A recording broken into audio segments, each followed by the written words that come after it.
There's an OTIS guy.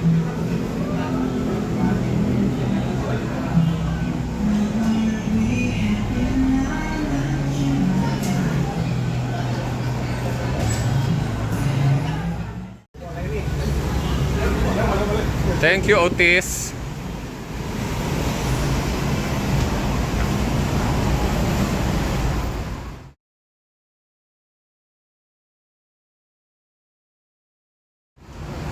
Let's go ride it.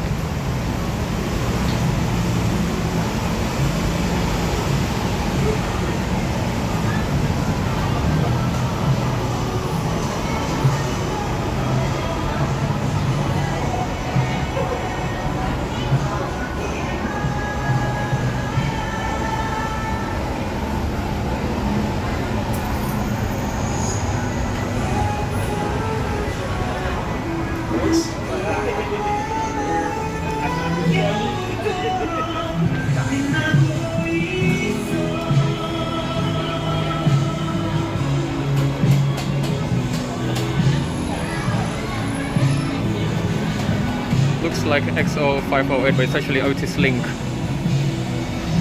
Very nice. That's it.